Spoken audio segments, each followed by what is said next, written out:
Welcome to Amidon Planet. I'm your host, Joel Amidon. Thank you for joining me on this never-ending quest to learn how to teach better. Today on episode 97 of the podcast, we are, 97? Almost to 100. Can't wait. Almost. So we're going to talk about, today, we're going to talk about Charles Duhigg's book, The Power of Habit, Why We Do What We Do in Life and in Business. Joining me for this conversation is my friend, fellow habit enthusiast, and frequent guest on Amidon Planet, Dr. Gary Williams. So excited to have him back on the podcast and for a lively conversation about this book and thinking about it with regards to learning how to teach better. So I'm going to get to that conversation in a second, but before we do that, I do want to make an announcement. It's kind of a timely announcement. We usually don't do these sorts of things, but if you're listening to this within the first week of its release, then there's an opportunity that you have to join me in an opportunity to do a webinar. I've got a webinar that's being hosted by the National Council of Teachers of Mathematics, and it's the October MTLT Journal Club. So in 2015, I wrote an article called Supporting Mathematics Instruction Through Community. I actually did a podcast episode on that article with Jen Wolfe not that long ago. Kind of just wanted to talk about it. Anyway, I wrote that article with Morgan Trevathan, who was a local teacher at that time. We got a grant, Mathematics Education Trust grant, that then used that with her and Verge Cornelius. We did some, basically just helped them improve their teaching. They self-selected how they wanted to improve and kind of helped them along. And Morgan and I, we wrote an article on her experience, on our experience working together. And so I guess it's a decently popular article because NCTM wants me to talk about it with Dr. Candice Cook. Our University of Mississippi's own Dr. Candice Cook is going to be hosting that webinar. And again, that's October 3rd. That's Tuesday, October 3rd at 7 p.m. And anyone can register. So I'm going to put a link in the show notes for this episode. Anyone can go. So members and non-members of NCTM can go, and you can create a free account and register for the webinar, and you can join in that conversation. So would love to see some folks there. And if you miss it, I still have the podcast episode that I did with Jen Wolfe if you really are interested in the content where I talk about that article. But hopefully it's a little bit different discussion coming up on October 3rd. Anyway, so I'm going to get into this book, The Power of Habit by Charles Duhigg, and again, this conversation with Dr. Gary Williams. But before we do that, let's do the disclaimer. As always, just know that we will not be able to communicate the whole value of the book, and even if we did, it would be from our perspective. I mean, Gary made the joke that we could have done 2 or 3 episodes on this book. You really could, and really to dive into the science of it, Charles Duhigg is a bit of a genius. So there's lots of stuff in there. So in other words, if you like what you hear, get the book for yourself. Right now, the book can be found on bookshop.org, and there'll be links in the show notes for it. And anyway, bookshop.org is a website committed to helping local independent bookstores thrive in the age of e-commerce. Again, you can find a link in the show notes, which would be at amidonplanet.com/episode 97. Where your purchase will not only support local booksellers, but also the production costs of the Amidon Planet podcast, or better yet, wander down to your local bookseller like Square Books here in Oxford, Mississippi, and pick up a copy. All right, here we go. Here's my conversation with Dr. Gary Williams about the book, The Power of Habit, Why We Do What We Do in Life and in Business by Charles Duhigg. Well, let's jump into it. Let's go. Let's do it. Gary Williams, how are you? Joel, well, it's so good to see you and to interact with you again. I am so excited to go on this little journey with you again. I actually, I was thinking about the last couple that we've done together, and boy, we go on a lot of different roller coasters of places. And so I hope that those listening are like, oh no, not this guy again. And where is he going to take us? Well, it's good this is not a video podcast, because they'd be wondering like, hey, why are they putting that glasses filter on? Like they each. Oh my gosh. Yes. We're just getting old, Gary. That's what we're just getting old. We are. It's crazy. You're so right. And yes, I have my little readers on because I've got some really good notes about a really great book. And I want to make sure that I can capture everything. And yes, I will be 50 in March. And oh my goodness. Yeah. I know. Yeah. Isn't that? It's 5 years ahead of me. That's right. 5 years and 5 years ahead of you. And I still feel and act like a 5-year-old. But the body is definitely telling me that you are now hitting the other side of life. That's right. That's right.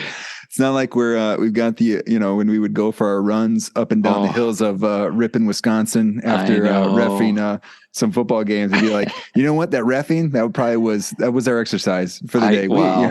I still try to get a little jog in, but I just the other day I like pulled a hammy, but I don't think I pulled, I don't even know what I did. And all of a sudden I'm like, oh my gosh, I might have to stretch now, and then, the old Aaron Rodgers, his situation with his Achilles, like I get scared about that. Oh, like what he experienced. I know many a person that has had an injury like that is no fun at all. And, when you have it, and that is the one that I'm definitely not interested in meeting anytime soon. Yeah. Well, no joke, Gary. I was like asked to play in an adult kickball league this summer, which I did play it, but I'm like, that's just a recipe. I mean, I said no, cause I'm like, I'm going to end up in a boot. I know I'm going to end up in a boot somehow. I'm going to be limping. And let me tell you though, there was a lot of people walking like pirates after those games. Like quads were pulling everywhere. Joel, I swear I cannot make this up. Carrie, my wife, who you know very well, she not only did she pull a hamstring playing kickball, but it created such a dislodgement in her spine. She ended up. Oh my gosh! Yeah, she ended up having some spinal surgery done, and it was all because of kickball. I think kickball is the best and worst kind of thing, because when you think about kickball, it's like, you go back to your childhood, so you automatically revert back. And in fact, it's so interesting because it is a lot like what this book talks about in terms of habit forming, right? Yeah. Like, like you go back to what you're used to doing, and then you get into this automatic pilot, and then all of a sudden your body and your muscles say, whoa, that movement has not happened in a while. And next thing you know, you're down and out for the count. So you got just kickball. I tell you, that is dangerous, that kickball game. That's right. Yeah. We're going to get into the habit loop and everything, but we're going to talk about the book by Charles Duhigg, The Power of Habit, Why We Do What We Do in Life and Business. Mm-hmm. And this book, Gary, and I was just going into, thinking of other questions, like, why are we talking about this book? I think this book is one of the books that got me thinking about wanting to start this podcast. Cause I was reading, listening to a lot of podcasts. And when Charles Duhigg this book was coming out, and he's recognized as a pretty sharp guy, and he's on a lot of different, and he's a good talker. And so like, he was on all these like leadership podcasts and whatever. And like, everyone's talking about how do you take some of the lessons and apply it to whatever they're talking about, whether it was, business or even the ministry, like some, ministry leaders were having them on, and like all these different facets, but it was like not school, education. I know that there's lessons on education within here, but thinking about, hey, how do we apply some of these to the world of education that I think about? And so, learning how to teach better, that's what we're trying to do here on Avid on Planet. And so thinking about this book. And so it's been a while, because I'm like, all right, I want to read it. I want to digest it. I want to get somebody to come on and talk about it. And then you're more than willing to jump on board. And I'll talk about that book. I love new books. I love new adventures. This obviously isn't a new book, but it was newer to me. I had seen it quite a bit as well, like you, and knew of its merits. But then I, really, when I dove in, I dove into the deep end on it, and boy, they're just, I don't know. I might be a controversial guest, because I've got some implications to education that I think might be a little controversial.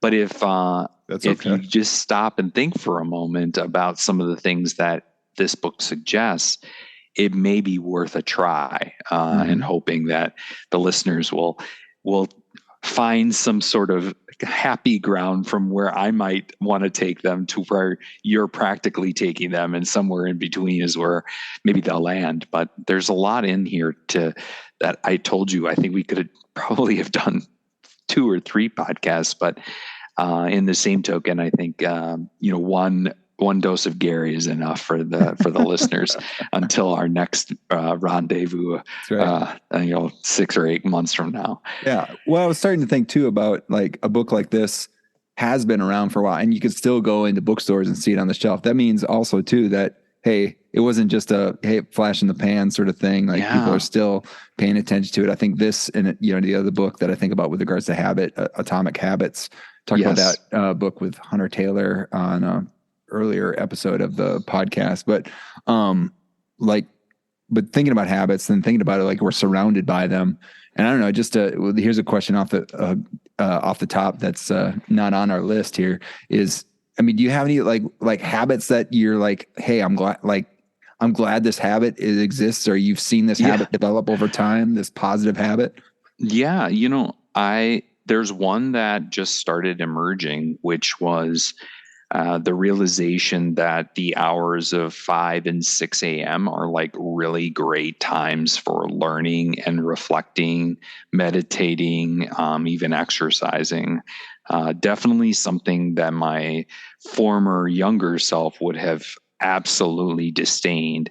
But recently, I found myself really finding those hours of solitude when the rest of the world is not necessarily fully awake. I actually have I have a childhood friend who is awake at that time, and we often are interacting with each other, which is always a really interesting conversation because it feels like it's probably one of the few times we're uninterrupted, and we get a chance to kind of talk. So, in fact, his Wordle will come out, then mine will, and we'll often every once in a while be like, hey, what's going on? Because we're awake and we're on Eastern time zone when most of my family and friends are on Central time zone. So my 5 a.m. is your 4 a.m. So it's even different. But I would say that over the last 6 to 8 months, that's been a great habit that's formed. And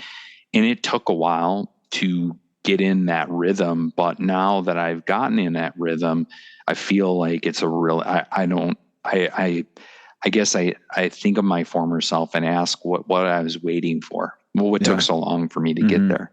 What about you, Joel? Yeah, you know what? Similar than that, one of the things that you keep hearing over and over again is about people talking about getting up earlier. Jocko Willink is a way good guy for that. I know a lot of folks that do a lot of early morning, either writing or exercise or something like that. And that is just, now it's like and also now I've had a dog for the last 5 years.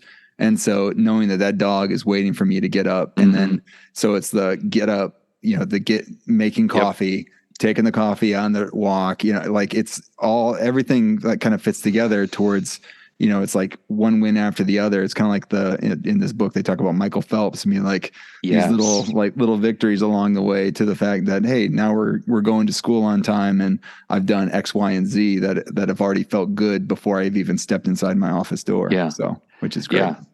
Well, I'm glad your dog is still doing that. Mine now are looking at me like, what are you doing? I was nestled so warmly in this couch, and now you're awake. Like, I'm not ready for you, but they're slowly changing their habits as well. But, dogs are an interesting phenomenon. They are definitely creatures of habit, and give you there is something super simplistic about the development of a habit. In fact, a lot of it does come down to the very nature of the human brain and how habits are formed. And I know I had a really great opportunity to just do some studying in my doctoral work on leadership and the brain. And a lot of the brain science talks about this real notion that when you actually finally develop a habit, your brain gets freed, and it doesn't have to fully participate in thinking about doing something. Yeah. And that thinking about thinking is what slows you down, slows your reflexes down.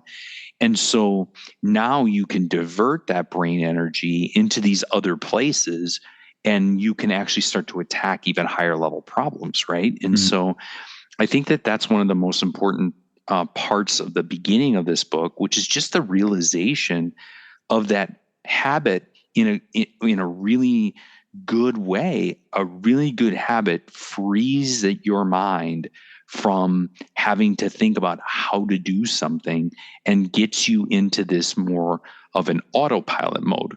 Mm-hmm. Of course, there is a unproductive side of that as well. Right. But I'd like to think that in this context of today's conversations, I really just want to hopefully focus on only the productive ways that habits are formed, because we can sit and talk about all of the bad habits of the world, but that's not productive. What's productive is the replication of good habits.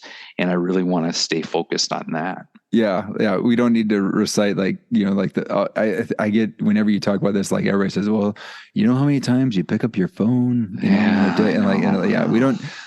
We know that that's there. We know we're tipping our hat to that. It's like neither of us are wearing hats, but we're both tipping it, and we know that that's there. But we want to have a productive conversation. So let's think about it. So you're talking about some things that are learning in some of the things we've learned from the book, and that might lead into, applying to teaching or helping people develop a relationship with content, which is my kind of definition of teaching. Yeah. So let's dive into it. You want to go for one? Yeah. Well, so I think the first thing is the nature of the human brain, the science behind how humans learn. And I thought right away that this is one of the central themes of education, or why a teacher is existing in my mind, is to help their students create these types of recall loops so that meaningful information is easily recaptured and processed. But more than just reciting it, it's applying it. And so if you, and this is the catch, right? You can teach someone to memorize so many things, right? But it's in the memorization or in the replication of an activity that it then gets your mind freed to do higher level thinking. And that's the catch, right? Like, it's not just knowing how to do math. It's about how does that math translate to my checkbook, or translate to me figuring out the discount that I'm going to get on something in a store, right? When I see a sign that says 20% off, right? Like, being able to do math is one thing. And if we are just teaching to a test, and the kids will eventually figure that piece out. But it's that higher level thinking is what's necessary to solve not only more complex problems, but also in that anticipation of the types of things that the application of that content can be used for. And so I love also Malcolm Gladwell's materials. I think you know this. We've talked about him before. So this part of it also brings me back to a connection between him in thin slicing, right? Which is, we live in this age of super overloadedness, where we almost have paralysis by analysis. In a good way, by developing these patterns or habits, we can then use and utilize thin slicing more productively, where you basically you take this very narrow period of experience and you come to a quicker conclusion so that you can keep moving on to the next thing. And I think that in a lot of ways, I know for me, one of the things that I've developed over time is the ability to read people and read a room and read situations. And you're saying, well, how did that, what good is that? Well, it's a lot of good when you think about when you're looking out at a crowd and you're saying to yourself, in a classroom setting, especially, like, they're not getting what I'm laying down right now, and I've got to back up and be self-aware enough. Or when you know the types of brain waves that a person is on, either logical or relationship, it changes. You can change your vocabulary, you change your approach, you can change your style with them, and that gets you a quicker in with that person. So, for me, it's the human experience. For you, it's mathematics, right? And your ability to kind of take content and be able to utilize that. But in either case, if you don't develop that habit, and you're never able to go to that next step to be able to really utilize it and apply it. Yeah. And so thinking about it, just to dive into some of the stuff that they talk about in the book, when they talk about habit generation, they talk about having a craving, going in, generating a cue that gets a routine, and then we have a reward, and around and around we go: craving, cue, routine, reward. And so thinking about, like, even like when you're talking about reading a crowd, like, there's a desire for these people to do something, right? And like, even like the cues that you're getting from them, and okay, so now given these cues, a little rambunctious, or okay, now I have a routine I can do, and then thus getting a reward. So we were even talking about this today. I was in an observation and talking about, like, getting kids in an elementary school to move from one part of the school to another part of the school quietly, because you're passing numerous other classrooms. And if you're moving noisy, that's going to create noise and disruptions. And so how do you create noise? So even to be like, let's make it a game. We're going to be ninjas. All right. We're going to walk like ninjas down the hall. And like, all right. So now we've created like we have a desire to please the teacher, to play a game. Right. And then, so here's the cue. Let's be like ninjas. Routine is we're going to creep along. And the reward is, oh, look how quietly we just walked down the hall. Absolutely. And like just being rewarding them for that. Or else the next time, hey, now we're going to walk like penguins, and penguins don't talk. You never hear it. What does a penguin say? Penguin doesn't say anything when we're waddling. Absolutely. And what so, a great example. But these sorts of things that can help achieve to the same ends, versus like just, hey, everyone be quiet. Just telling kids to be quiet when they want to be social, they want to do things. But now we're doing something together. We are doing something together. We're just not talking. Absolutely. Yeah.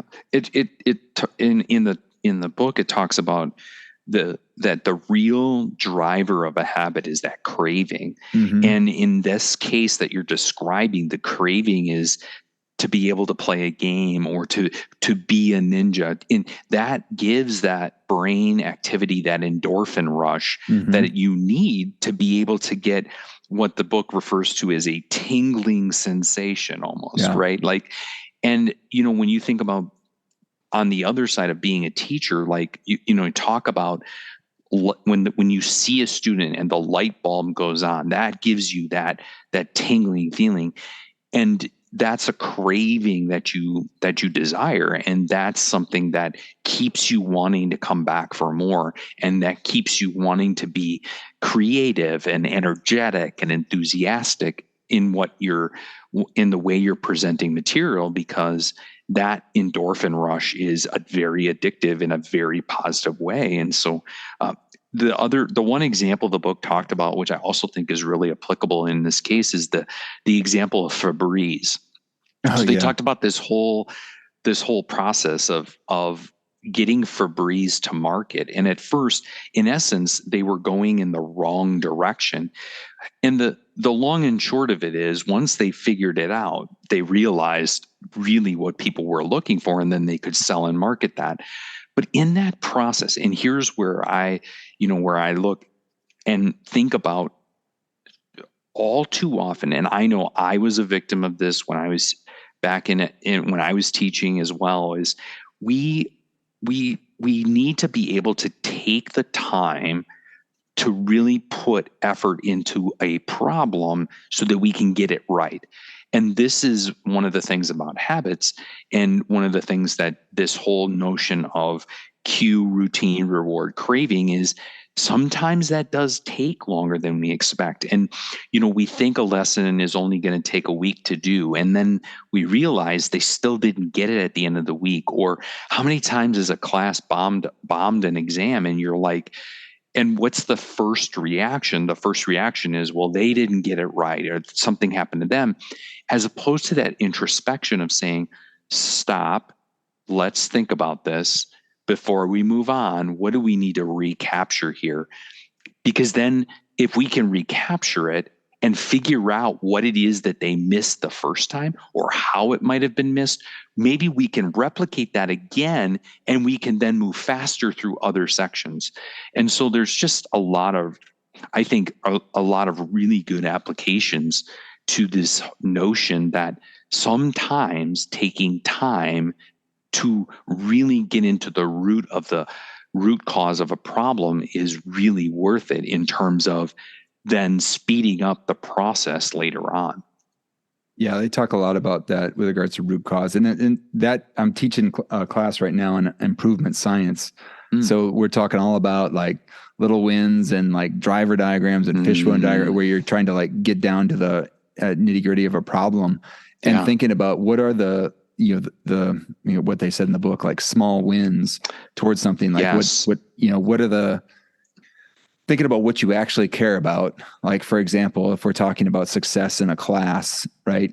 What do you actually care about? And then, some even adjust that too, like success in a class and what does that actually mean? And so if it's just a grade, that's one thing. But if you did like standards-based grading, like, hey, I want to see like, are you demonstrating competency in these certain things? Yeah. Right. Now so now we have those measures, and then we think like, well, what's going to move that measure, right? What's going to move those numbers, right? What are the things that are going to influence that? And so even to say like, how do we, if then we've drilled down to that, and we can, it's not just, hey, people aren't doing well in math. Like, no, we can actually say like, hey, they're having difficulty translating context into a graph, right? And so now we have a better way to like influence, like, what are we doing to make change there, to help students achieve that competency, rather than just some broad measures, but actually to drill down to like, what are we actually doing here? Yeah. The notion of small wins and that ripple effect, or the book also talks about keystone habits, which is what are those essential habits that then can create a ripple effect to then developing other really good learning moments and habits and accomplishments. And I think about that a lot. I thought about that concept a lot when I was in terms of its applications to education, as I was reading this text and teaching, which is, what sometimes we're so worried about teaching so many things. What's like the one thing they really need to take away from this? And how can that one thing just keep building upon each other? The foundation is so important. I have a neighbor, God bless her. She teaches Spanish, and she's a wonderful teacher. But all too often, she's not alone in the world, where she teaches the second of a series of courses, right? So maybe it's in this case, she's the Spanish 2 teacher from Spanish 1. Or maybe in a mathematics case, this is the algebra that's building to the geometry, building the trigonometry. How often do we hear someone who will come back and say, boy, these students, they're just not ready for my class. They just don't get it. And, whose fault is that? Right? Like, we can talk about all of these things in terms of, whatever, how a teacher does their, but here's the thing I look at. If the Spanish 1 teacher doesn't know what the Spanish 2 teacher is truly expecting, and the Spanish 2 teacher doesn't know what the Spanish 3 teacher is expecting, and every kid never going to all get along. But what are those hurdles, right? What are those, as the book would say, what are the little wins in Spanish 1 that need to happen? And what are those keystone foundational things that have to happen so that when they get ready for Spanish 2, you can actually hit the ground running in a faster way? And I think a lot of times, even within your own department, you might be myopic to what you're teaching, right? And forget that you're in a community of teachers, and there is some sort of foundation that needs to be built. And that is something that I really felt passionately about when I was reading this, is, when they talk about this idea of building upon each other, that those good habits have to start. And I would even argue that the mathematics department of a whole school district should be on the same page, as opposed to just the high school or the middle school or the elementary school, because so much of what needs to happen to get to complex thinking and really accomplish some significant goals happens so early. And if it starts in the wrong direction, Joel, then you're right. It just leads to multiple levels of frustration, both the students, the teachers, and eventually parents, when they see the ACT score, the SAT score, and are trying to figure out, like, how come my son or daughter is a straight A student and isn't going to be ready for going to that next level? Yeah. Yeah. Well, and so even to think like the idea of a keystone habit, they use a common, I don't know, it seems like a common example in a lot of leadership books. It's the example of Paul O'Neill and Alcoa, and thinking in this comment.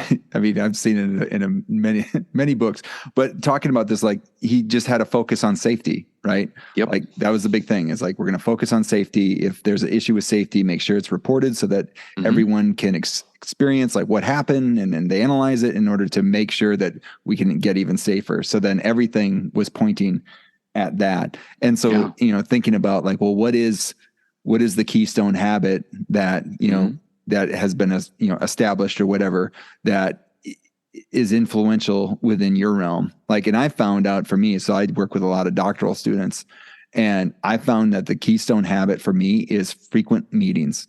Like, just like the thing that I do for teaching a class, it has a periodic, expected meeting time. Having, like, even just on the books, I've got like several of them throughout. You have some today later on, but we'll have a 15 to 30 minute Zoom meeting, or face-to-face meeting, depends on the student, and every week, and making sure that if that habit is in place, well, then we both know that, hey, you asked me to do something, so I better get that done before the next time. And I asked you to do something, and you better get that done before we meet again, and so on and on. And like, that's if it's a writing project, if it's working with a student, if it's, even periodic podcast production, if it doesn't come out on this idea of this periodic nature, that's like a keystone habit towards a lot of successful things, at least from my perspective. And so, thinking about what is the keystone habit for, some in Madison, Wisconsin, I remember they used to do something called, not balanced literacy. It was like balanced mathematics, something like, basically like balance, where it was like, hey, every day we want to focus a little bit of our time on problem solving, a little bit of our time on like, fluency and like facts, and knowing your facts and things like that. Yeah. It was like several things like, hey, if every class had this, no matter what grade level, right? This like balanced approach, which is healthy, because like some people are like, well, it should be nothing but flashcards and stuff, and the other people are like, well, you should just learn how to decipher problems like more holistically. There's similar sort of things with the reading. There's reading wars, there's math, there's wars everywhere. But anyway, but having like, hey, if we just focus in on this, these are some things that we need to, that would lead to success. Or even thinking about the Common Core state standards, or in Mississippi, we took the cover off. We call it the Mississippi College of Career Readiness Standards. The number one standard for mathematical practice is make sense of problems and persevere in solving them. If that was something that we did on a daily basis, right? Like, hey, you are becoming someone that makes sense of problems and persevere in solving them. I mean, Gary, you got kids, like, you want them to be able to make sense of problems and persevere in solving them? Heck yeah. Heck yeah. Absolutely. That's not even just, that's throughout. And that's exactly kind of the stuff that, when the sport analogy came up in the book about Tony Dungy and the culture that he was creating with the Tampa Bay Buccaneers, what a wonderful quote. Champions do not do extraordinary things. They do ordinary things without thinking, following habits that they learned. And it's so true. It's like when someone says, oh, we're just not good at math. Well, what do you mean? Like, there are, how do you not know if you don't try and or provide that environment where they can, get those skills built, because they are transferable. And that perseverance is also something that comes through later in the text when it talks about the power of belief and the power of willpower. Like, those are two huge concepts.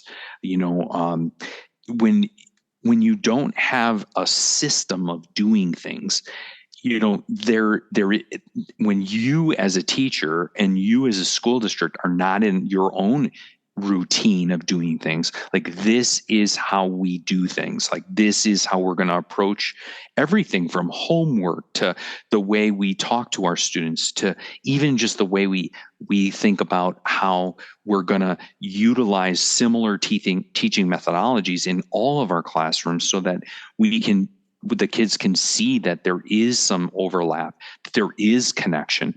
That's what, when they see everyone working in this, almost robot, not in a bad way, but like this methodical, robotic way, it's hard not to want to be part of that community. And the real irony is that almost every organization, most teams truly are not teams. There are groups of individuals who all have to create, as the book calls, a truce. They have to create this truce with each other in order for them to truly be able to be effective. And this is whether it's within the math department, or it's the math department versus the English department, or whatever the wars are that go on in education, at the end of the day, there needs to be some sense of truce that says, listen, as much as we all want to do our own thing our own way, we've got to come together and find a way to build a sense of community within how we teach math or English or science, so that when these students are experiencing things, they're not having to think about how to study science, or how the class is going to get set up, or what's going to happen every day. That's the habit. The habit is, every time I get in math class, we're going to talk about the goals for the class and the goals for the day, and park the things that we're not good at, or the things that are bothering us, to the side. And then, what's our goal today? And then, thinking about how you might be able to set up every class to have a structure, so that even wherever they're at in a school building, they're feeling the same kind of thing, which is, park whatever I just had from my previous class over here. It's not that it's not important, but it needs to be put to the side for a second.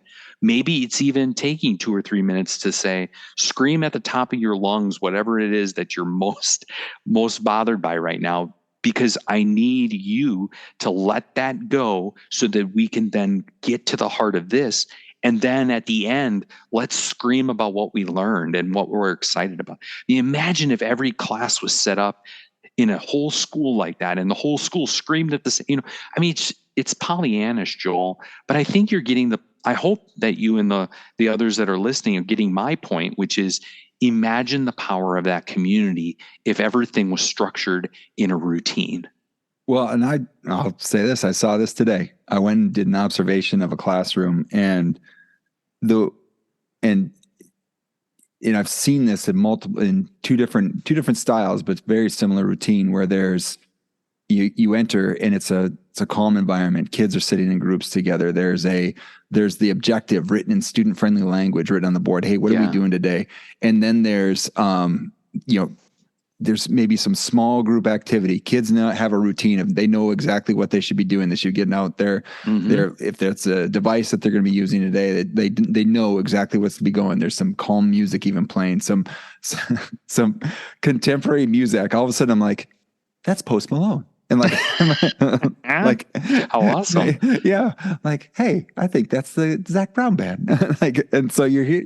So there's that going up. And then there's a small, whole group teaching of some concept or whatever. And then they have this thing they call mustard and pickles. They have things that they must do, things that they can pick to do. And it's all surrounding this concept. And seeing kids that know exactly what they're supposed to do because a routine has been established. And I almost think of it as this, I don't know, like a blanket, like your kid's blanket, it's it's comforting, might not need it all the time, but this routine is there. Pavlov's dog, right where the drool or whatever, it's just. And I'll tell you what, Gary, I went in the middle and there was a tornado drill. Like, you and I remember tornado drills because we both grew up in Wisconsin. So, we know, okay, let's find place. But good luck getting back into class after the tornado drill. Like, people are just like, oh my gosh, I had to sit and be quiet. And now I'm, hey, there's no time left in class. Like, hey, we're just done. Like, no. These kids come right back on. Muzak comes back on. They go right.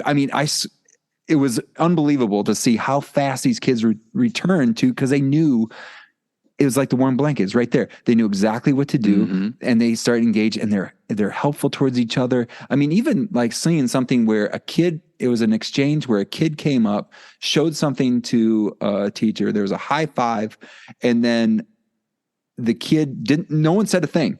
High five, kid went back and started working on something else. Teacher went back and started doing, and it was just like, it was like this environment that has been facilitated where there's so many routines where kids are getting their needs met, right? They're getting their cravings met, and then able to see success in many different ways around this place. I mean, it was beautiful. And it was like, I was thinking like all these, like we talked about the idea of little wins, like, kid had the little win of a problem, and then you have a little win of like, oh, I get to finish this thing. Oh, like all these different things are checking off all around this one objective, all around being a doer of mathematics. And it was like, this is beautiful. I mean, I'm almost tearing up thinking about it. Like, it was so beautiful. And then also what's on top is our kids that are learning how to be teachers are being exposed to this, which is like awesome. This is so good. Well, and in the one, one of the, you want to talk about keystone fundamental pieces that directly relates to education that the book stated, which was on page 131 in the text. It says, quote, self-discipline has a bigger effect on academic performance than does talent. Intellectual talent is not nearly as important as self-discipline. And willpower and grit from Angela Duckworth, whatever you want to call it, that sense of being able to persevere is a learned skill. It is not something someone's born with. It's like a muscle, and the harder willpower works, the more that energy builds. And yet in the same token, we have to be able to pick our battles, because willpower is not finite. Like, it has a lifespan. Students are only able to be, quote unquote, good for so long. They do need recess and a break. They need to go outside. They need those things. Maybe a good tornado drill every now and then. A good tornado drill every once in a while. But, and the other thing you said, when you even just made this statement, which I thought is a brilliant statement, when you said, look, I saw this thing as a student-friendly language. Remember, the text also talks about kindness. Kindness is the number one thing that can help you gain control and help someone become more disciplined, is when they are treated kindly. There was this great cookie experiment versus, those that were being treated kindly in terms of their abstinence from a cookie, and others that were like, no, stop it, and being treated poorly almost. That there was a major difference between who could actually withstand not having a cookie longer than the other. It was the ones who were in a kind environment. And that right there, that the environment you just saw, that almost makes me tear up thinking about it, because it's exactly what I was envisioning when I'm reading this book and talking about, boy, is it really worth it to have those types of, yes, tough love is important. Yes, we all agree. But at the same token, grit and perseverance would be one of the most critical pieces.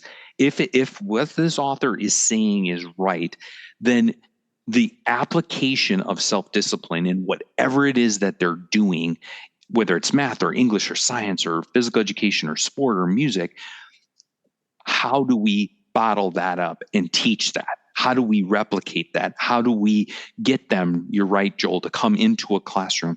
I was thinking about Chat GPT for some reason, and how many people are losing their gourds over Chat GPT, right? It's the same thing, that argument that I remember hearing when I was in school about Wikipedia. It's not valid. It's not reliable. Well, guess what? Encyclopedias are gone. They're gone. Yeah. And the only thing that truly does exist, that's in somewhat real time, is the internet and Wikipedia. So we went from bashing something, a new technology, to not. And so I thought so much about, you know what? I'll be the first to tell you, I am an old dinosaur, but I love new tricks. ChatGPT is brilliant. It's the most, in my opinion, it is a groundbreaking technology that helps us really get to the heart of the things that you want to be able to say about something in the most efficient way possible. It is no different than a really advanced Google search or library search or whatever the case. Here's the catch though, Joel. If you do what you did when you did it when I plagiarized the encyclopedia back in second grade and got in trouble, or I didn't cite my sources during my doctoral work, or I used ChatGPT today, in either case, it's not the technology and it's not using it or the information, it's applying it. That's the catch. Yeah. And so as opposed to sitting there and trying to block it and say, oh, you can't use your phones, you can't do this. You tell me one person today that isn't in an office setting that's not scrolling on their phone 24/7. Yeah. And to think in a classroom, we're going to just completely divorce students from the reality of today. Let's teach responsible uses of the phone. I used to say to students all the time in the classroom, I want you to get out your phones right now. Look this up and tell me what you see or tell me what's out there, right? Teaching them that you can use a phone or ChatGPT to help you get started on an idea, but it can't be the end of the habit. It needs to build into, I use this, now my brain is moving, now I can get into my own thinking on how to apply this. Right. So how do you use the sources how do you use what the tools you have been given in order to create the best product, right? And so even to think, I've been trying, and I'm going to have hopefully an episode in the very near future with an expert on AI stuff, because I do think that there's a lot of fear out there. But the thing that I was, that I've been saying is ChatGPT, I kind of call it that person that give it whoever that person is in your life that will just, what always wants to please you, but you might not necessarily be telling you the truth all the time. Absolutely. Just hey, what do you think about this? Well, let me tell you, all the experts say this. Blah, blah, exactly. Blah. It sounds great, but then all of a sudden you look at it I don't know if that's right. And the thing is, it could be some good stuff, could be some bad stuff, but then also too, it thinks it's an expert in everything, but it's not necessarily. It's just and this is what somebody said. It's not writing; it's generating text, right? Generating text to try to please you at a prompt, and then and you think about the little, our little habit loop, right? Mm-hmm. And so now think about, so it's trying to do that, trying to please us, but then also too, how are we inserting that into our own habit loops in order to generate the thing that we need in order to accomplish a task. Right? It's all about it. For me, it's perspective on a topic. It's perspective in an idea. I think every Wednesday I put out a video called the Wednesday Word. It's sort of obscure word that always, seems to connect with something at some point. I use ChatGPT almost all the time when I think of a word and then I'm like, okay, how would I apply this to this? And you're right. The friend does tell me what I want to hear, but I don't always listen to everything it's going to tell me. All it's doing for me is either A, confirming I'm in the right direction, or B, giving me a different perspective so that I can then take that. And so all of these new technology, all these tools, everything that we're talking about, as opposed to fighting these things, how can we use the tool to create a positive habit? Here's how. No, you don't take what's written in ChatGPT and you put it and slam it on a piece of paper. You take this information and here's how you then use that information with these other sources to then synthesize it into that outline that you need to then get to the place where you're writing that first draft, right? And so, I heard a couple of the teachers in the district, they were like, oh, I'd hate to be an English teacher today because, ChatGPT. I'm like, what do you mean? Think of it in a different way. I did this week's Wednesday Word is stop. And so many people think stop is a negative thing, stop it, or, this happened and it stopped in my life.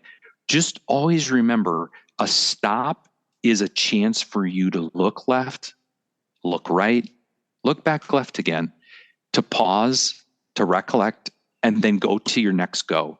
And as opposed to thinking about Chat GPT and saying, stop it, don't use it, pause and think about, boy, this is a way for a student who maybe struggles with prompts, who struggles generating their own ideas, to get some ideas, because it's fun, right? Back to what you were saying. This is like being a ninja in an English classroom, right? Like, this is the ninja. You get a chance to kind of play with this toy, but just remember, here's how we use it. Here's how it's used. And it's not the end, it's the beginning of your process. Mm-hmm. Yeah, we were doing some prompts where you can give it like, hey, I'm a professor at a institution in the South. And then like, but I love the Muppets. And I want to write a letter. It was like, and my prompt was, I wanted to write a letter to the New York Times, letter to the editor of the New York Times about the some restaurant, but I'm going to reference 4 Muppets in the letter, and hit enter, and I was like, there it is, and I was like, it's great. Fozzie the bear would say, as Fozzie with the bear would say. It was like, oh my gosh, yeah, exactly. Yeah. So I mean, but the thing is, like, yeah, now it's a tool to open up creativity, right? Versus, like you're saying, stop. So it's like thinking about how do we, and so maybe that is given the landscape of technology that exists within the current educational systems, right? And thinking about how do we as teachers, as educators, how are we taking those on versus like just trying to shut them out, which you can't shut them out. So that's the heart of it, is the heart of my, of my argument, or my thesis of where I'm kind of getting at is, when you're thinking about, if you've got well-established habits, now you've got a different cue. Now, how do we take this cue and create a reward from it? Because it's not going away. I mean, Joel, you would have rolled over in your proverbial math grave when I went to a ball game the other day, and I walked up and ordered tickets. And then at the high school, and the student that was taking tickets had to go to their phone and do 20 minus 14 on their phone. But then I think to myself, like, well, I know how to do math in my head. Like, that's kind of one of the fun tricks I learned when I was a kid. But that's the cue reward for them. And yet, maybe, how did that happen, right? Like, and I think about, it gets us to the topic we didn't say we were going to do, but if you are going to change a bad habit, you've got to attack the routine. And so if you don't want ChatGPT to be a bad habit, attack the routine. How can you provide them a reason to use it, to start your prompt, and then teach them how that fits into the routine, how that can go? What if they're not good at turning in homework? Well, how do you create a new routine for them? And the most important piece of that habit breaking is focus on something very simple. And it gets back to keystone habits. What's that one thing that you want? And I think about this for a teacher. I think about this for me in business as a recruiter and in talent acquisition. Whenever I'm in a conversation, what's the one thing we're going to walk away with today from this, so that we really can feel like we've either made progress or we've got to move in a different direction? Yeah. And I'll say this. So this is, I would say the keystone habit. So we're talking about units or whatever, if it's schools, and I'm going to go to my family unit right now. I think if my family is clicking on all cylinders, if we're thinking about a keystone habit, we have a Sunday family meeting, like where we get out the calendars, or get out our calendar, because everyone's stuff is on my calendar is a rainbow mess. But everyone, if you have something, it's got to be on the calendar. You need to ride somewhere, or if you're not going to be making dinner, like, because you're at an event, because that's everything's on the calendar. And so, just having, especially with the last year, because my son was a senior and he had all sorts of different stuff, but he also had a car, so he could help pick up and drop stuff off, which is really nice. But anyway, all that to go with, like, hey, let's review. Where are we going this week? Right. And so that can say, oh, I'm going to have a project here. Ooh, I've gotten an appointment here. I'm going to need some help. But like, just having this this habit of having this meeting then allows us to think about what's going to happen during this week, where the stress is going to be, where are going to be the downtime, where can we, what are we even thinking about different meals we should plan because, hey, everyone's busy this night. We better be something quick, maybe something we could take with us, or this is, hey, we can spend some time cooking there. And that could be a nice family thing. And planning out the week in order to anticipate those things. And then that just sets us up for success. And then, so the reward is, hey, there's less, we're avoiding so much. Like, are you picking someone up? Are you picking someone up? Like, what's happening? Like, oh my gosh, what are we doing tonight? What are we eating tonight? Like, we know, like everyone, there's a setting of calm over us. Not saying the Dammit on household is a perfect household. Yeah. Just saying that's been something that if I was pointing to one thing that I would say to any young family, like what to install, that would be something. Same thing for my classes. I want them to see where the assignments coming up, where the big due dates coming. So like having that, updated list every single week, like, hey, keep on your radar. Here we go. So if you're thinking about when am I going to do this, it's not, I'm going to do it later. No. When is later? Where are you putting that down? So like having them have a plan for how you're going to accomplish things. Cause I know, I'm dealing with seniors right now and their schedule is loaded. And so it's like, you need to have an anticipation of where you're going to go here. And this leads directly into what you're saying by developing that habit. What happens when a crisis occurs? Yeah. And that power of a crisis. And I think for me, one of the last kind of real major takeaways is I remember being told this as a young administrator. I remember this happening, and I think about it every time.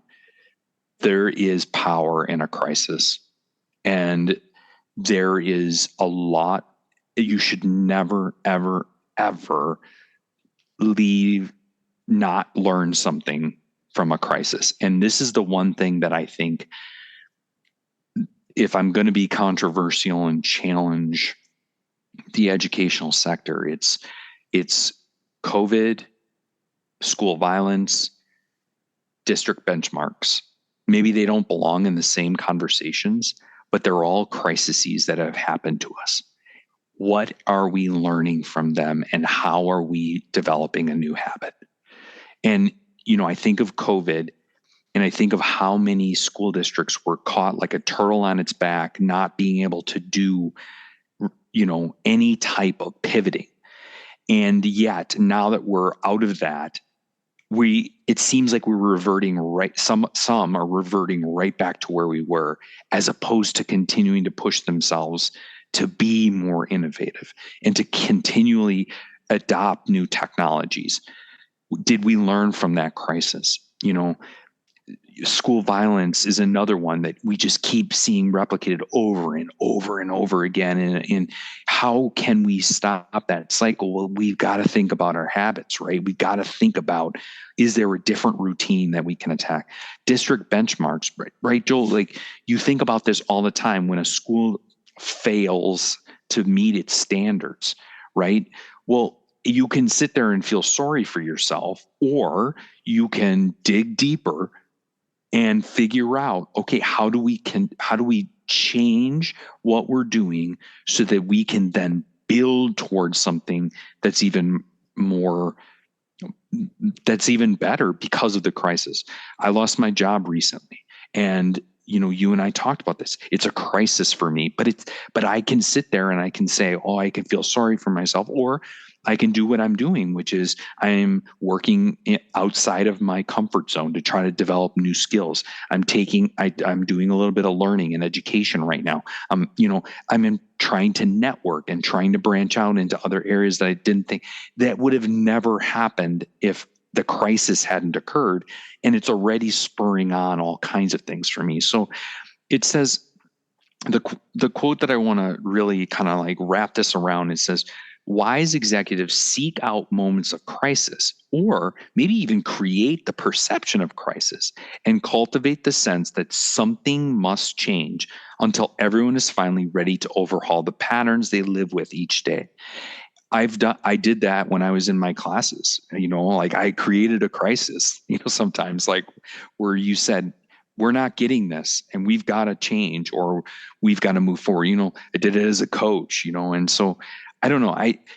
I know that crises are seen so often in a negative light, there has to be good that comes from something. And we have to remember that when they occur, now's the time to not revert back.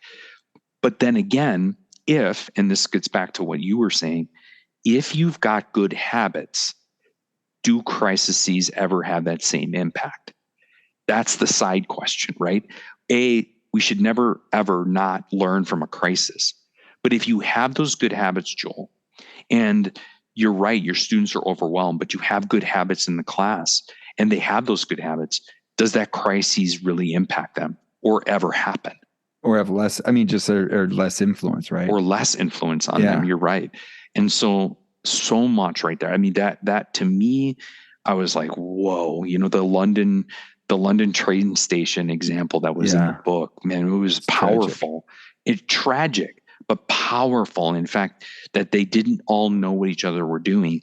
And sadly, when we think about a lot of the crises that we see in our schools today or in our companies or corporations, a lot of it stems to bad habits of communication, bad habits of not having the plan.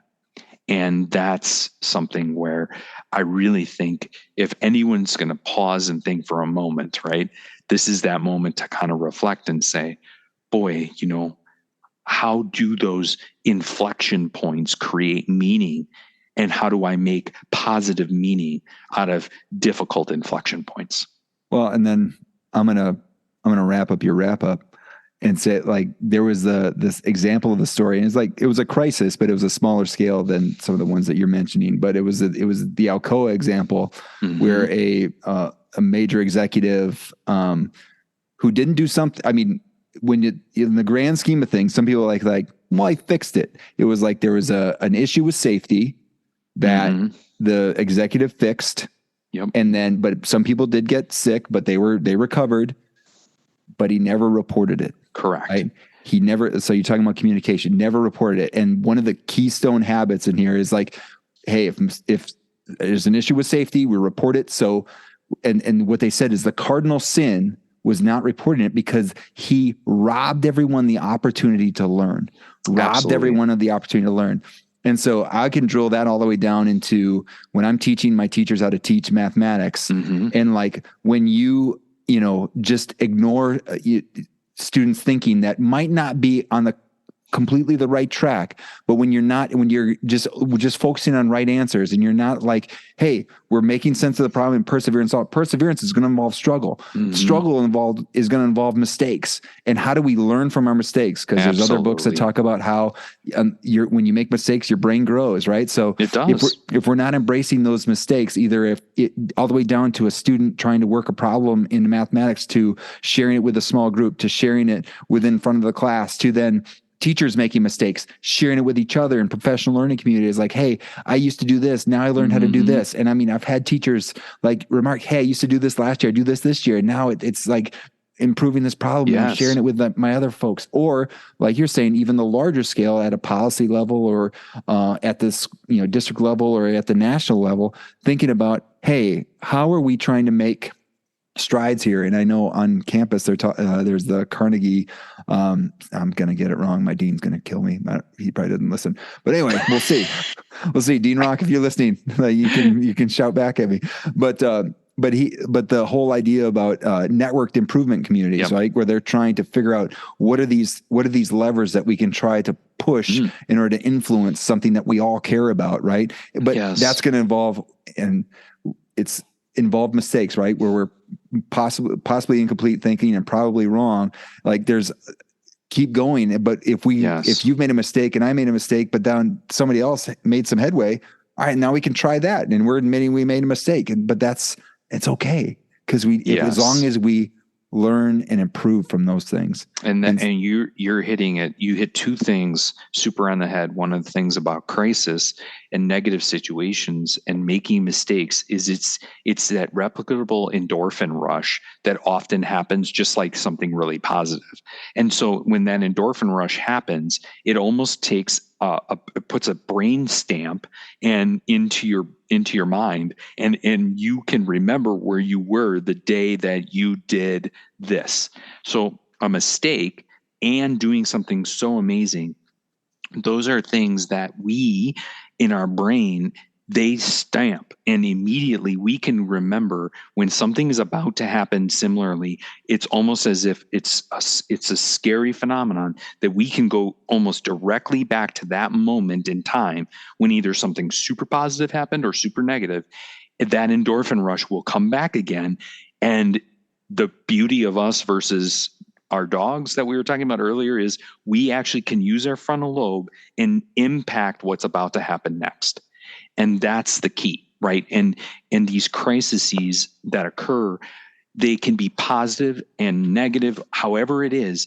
But when you get to that heart of that brain activity, boy, like that's the true learning. That's the aha moments. That's the got it. That's the now I want to replicate this so I get it right over and over again. Or boy, I'm not doing this again this way because it led me to this. And so whether you're a teacher in a classroom that you manage, or whether you're someone like in my line of work where you're looking for a job, or you're trying to figure out what your next thing is in your career, like all of these little habits, all of these little ways of doing things, it really boils down to self-discipline and a keystone of the core to yourself, how you're making decisions, what you view and what you believe is value.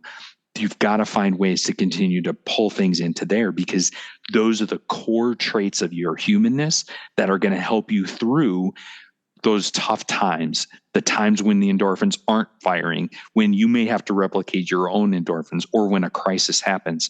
Those core things, that's what's going to get you through. And it's not going to be just some fly-by-night Chat GPT voice telling you how to solve a problem. It's going to be deep and rooted inside of you. Wow. Speaking of endorphins, that was great. Thank you, Gary. I appreciate your time. This has been great. And I think we need to put a plug in for the Word Wednesday. I enjoy them. Yeah. I hope that those that are following your podcast, also the Wednesday Word is just, it's fun, but it's also meaningful for me. I think it's my own little way of taking something that's obscure that, I did donkey the other day, and people were they're cracking up because the very first thing they thought of is, where in the world is he going with this? But I think, I won't even explain it, so that that those of you that are listening, or maybe your dean who's listening to you, will check out the Wednesday Word, and he'll realize how important the interaction with a donkey can be in terms of how you do or don't do something going forward. Nice. Anything else to share before we sign off, Gary? No, I think, I really hope that in the end, no matter what your walk of life is, whether this is, you're listening to this because you are in the educational sector, or you're in the business sector like I'm in, and you're, trying to figure out your way in the world. Like, I don't know if there's a more important thing than positive, strong habits and developing those routines, because life is going to throw you a million curveballs, and we have to be able to resort. And when those curveballs happen, we can't be thinking fastball. We got to just be thinking, okay, how do I take what I know I can do and apply this and try to get me through these tough situations? Then how do I adapt so that I can then be prepared for the next?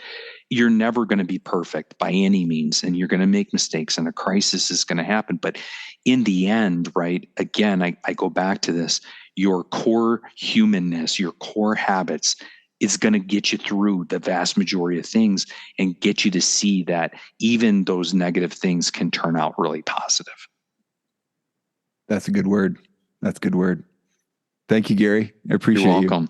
It was great to be with you again, and I look forward to your next challenge, because I think you'll be you challenge me often in this setting. You're like, hey, I got a book. Now let's go. And I look forward to maybe 4 or 5 months from now for my next challenge, and and look forward to that with you, because you make my endorphins go when that happens. Yeah. Well, thank you, Gary. I appreciate you. And yeah, again, the next one will be coming. All right. Sounds good. Thanks for your time. All right, there we go. There's my conversation with Gary on the power of habit, why we do what we do in life and in business. Conversation is always excellent with Gary, and I'm excited about the different perspectives that he brings. And if you're looking for more, again, go pick up the book, The Power of Habit. It's been around for a while. There's probably used copies if you are looking for it. You can go to used bookstores, but you can also find that probably on Amazon or whatever. Or you can go to the link in the show notes. You can get one from bookshop.org. So again, if you're looking for the show notes, go to amazonplanet.com/episode 97. Also, if you're looking for a link to register for that webinar that we talked about at the beginning of the episode, the October MTLT Book Club, that's featuring the article I wrote with Morgan Trevathan, Supporting Mathematics Instruction Through Community. That's going to be October 3rd, 2023 at 7 p.m. Eastern, 6 p.m. Central. If you're looking for to engage in some live professional development, go ahead and do it. So the link will be in the show notes. Everything else, if you're looking for ways to support the podcast, you can subscribe, rate, review, and share this episode, which will allow more people looking for similar content to find it. As always, you can follow at Amazon Planet on Instagram, Twitter, LinkedIn, or like the Amazon Planet Facebook page. If you're looking for other places to support, you know what? Just do that. Just share the episode. That'd be the best way to support. Is more people that get exposed to the content. If you think the content is valuable, it's great. And we got some more great content coming up, so I'm looking forward to sharing more. Thank you for Gary for spending time on Amazon Planet, and thanks to Matt Mifflin for the music for this episode. And finally, thank you to all of you out there learning to teach better and be the good in the world by investing in the lives of others. This world is a better place because you have decided to use the gifts you have been given to serve others. Thank you for all that you do. Peace.